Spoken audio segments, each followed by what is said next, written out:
Hello guys, welcome to Code Again. My name is Prakhar, and in this tutorial, we are going to learn about how to solve the DSA problems that are asked mostly in the interviews.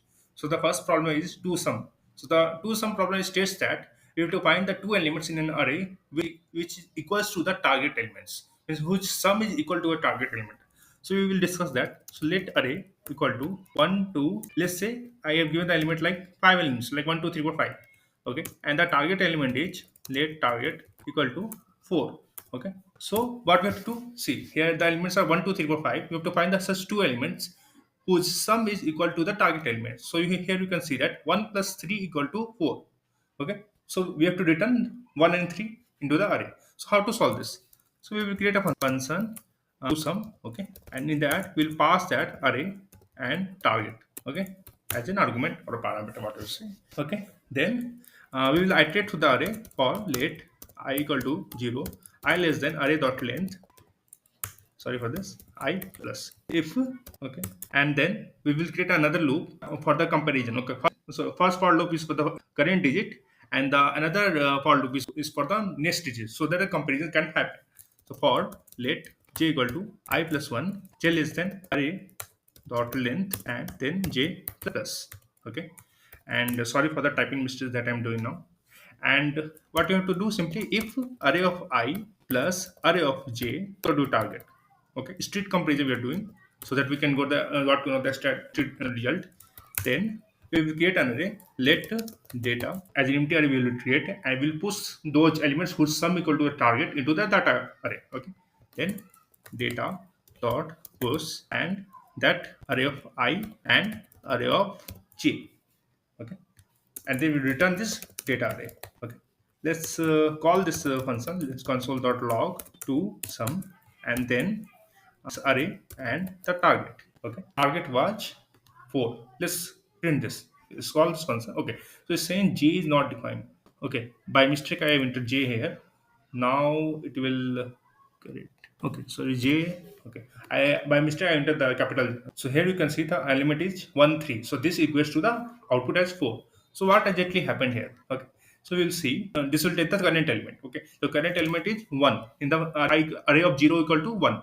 Okay, now this 1 will be compared with the entire element. Okay, like 1 will be compared with 2, 1 will be compared with 3, and like that. So if 1 plus that other element, okay, using this for loop, if 1 plus this other element equal to this target element, then we will return those elements whose sum is target. Okay, so we are returning that. Okay, so that's the very easy question. And another question is palindrome. Okay, so palindrome string means the string from starting and the ending is the same. Okay, so suppose this is string let value equal to guess any string. We can search.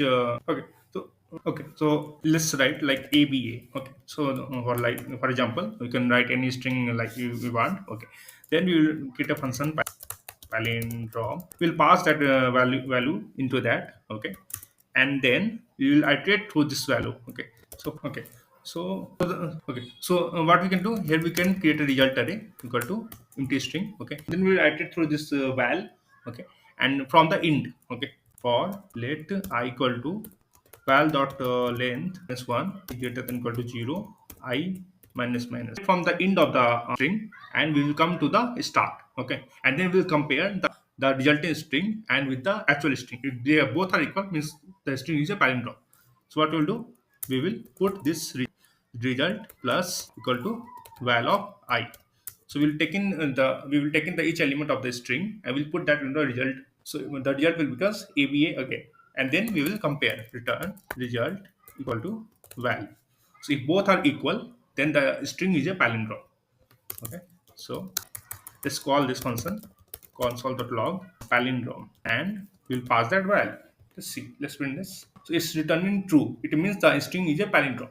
If you suppose if you give the string as any other string like hello, so you can see that from the start and the end it's not same. Okay, so we will get false. So we are returning as. Okay, so then the next question is like remove the duplicates. Remove duplicates. Okay, so removing duplicates means suppose there is an array given like let array equal to 1 2 3 and then again 1. Okay, so you can find that there is a like number that is repeating. So you have to remove the repeating elements from the array. Okay. So how we can do? Like function remove duplicates. Okay. And they will pass that array. Okay. Into that. Okay. And let we will create an unique element, unique equal to empty array. Okay. So what will we do? We will check and we will iterate through the array. We will find whether that element is present inside the unique element or not. Okay. If the element is not present inside the unique element, we will push that element inside the unique element and return that unique element. So it will return the array with unique elements. Okay. So okay. For let I equal to 0. Okay. I less than array dot length I plus. Okay. If unique elements dot includes array of I. Okay. If unique elements dot includes array of I, so we do not want, right? Then if not operator, if the unique elements doesn't include the array of I, then we will push that array of I into the unique elements dot push array of I. Then we will return this unique elements. Okay. Then we will call this unique elements. Okay. Let's see what is the output. So it should return as 1 2 3. Okay. So it's returning as error. It's saying unique elements is not defined. Okay. Okay. I'm sorry. I have to call the function, right? So this is my bad. Okay. And we have to call in the we have to call the function remove elements. We call that and we pass the array agent argument in that. And let's see. 1 2 3 is our output. That's great, right? Let's move to another question. Second largest. Second largest. So given an array element like late array equal to 1, 2, 3, then 44. Okay. So here we can see the second largest is 44. Okay. So we have to return that. But we can return? So how we can find that? So function second largest. Okay. Then array. Okay. Then inside that function we can do the bubble sort to sort that array. Okay. And once we sort the array, we will return the array dot length minus 2. Array dot length minus 12 will have the largest element. Array dot length minus 2 will have the second largest element. Okay.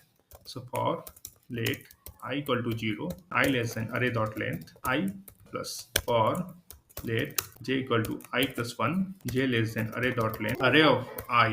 So we are going to sort in a like ascending order. Okay. So if array of I is greater than array of j, right? So then array of I, then let temp equal to array of I. Okay. So we will store that current value into the temporary variable if the current element is greater than the next element. Okay. Then array of I will put in the array of I in the array of jth element, and the array of jth element will put the temp, right? Okay. Then what we'll do, if we will just return this element, if you return this array, okay, then you will get the sorted array. So we'll just call this console dot second largest inside array. Okay. So you'll get 1 2 3 44 55. So you get the array in the sorted order. So you have to return this second largest. So what we can do, return array, then array dot length. So it will calculate the length of the array minus 2. Okay. So it means the length of the array is like 1 2 3 dot length minus 2. So the length is 5 minus 2 3. So 0 1 2 3. So 55 is the third element. Okay. So it will return 55. So it will return the 44 as it is sorted. Okay. So you can see the second largest element 44 is. So let's move to the last question. So last question is count vowels. Okay. So yeah. So count vowels means A, E, I, O, U. So this constitutes the vowels, like vowels list. So if a string includes these terms, okay, if the string includes these letters, then we'll increase the value of count by 1. Okay. So function count vowels. Okay. And then str. Okay. Then what we'll do, that we'll get a count variable as 0. Okay. Then what we'll do, we will convert the string to the lowercase because it can be like small is there, a capital is there. Okay. Str dot to lower case, right? Okay. And then we will we will create an array like array equal to, and we will put all the vowels inside that A, E, I, O, U. Okay. Then we will check if that string includes this. Sorry, if the array includes the letters that are present in the string, then we will increase the value of count by 1. Okay. So if the array dot includes the string, okay, if the array includes string, all the characters, if the array includes the character on the string, okay, then we will do like we will for, okay, So now we will iterate through the string array, and we will check if the array includes the characters which are present in a string. Then we will increase the value count by one, and then we return that for let I equal to 0, I less than str dot length I plus. If array dot includes str of I, then count plus. Okay, and then return count. Then we'll close this function and we'll call this function console.log count vowels and this str. Sorry, I missed to create the string equal to some random string like. Okay, so let's say start. So here the vowels are I and A, so it should return 2. Okay, so you can see 2 has been returned. So there are the top five questions that is asked in a couple of the interview, in most of the interviews. So we will be solving more DSA questions in the coming chapters. So please like and subscribe the channel. Thank you. Bye.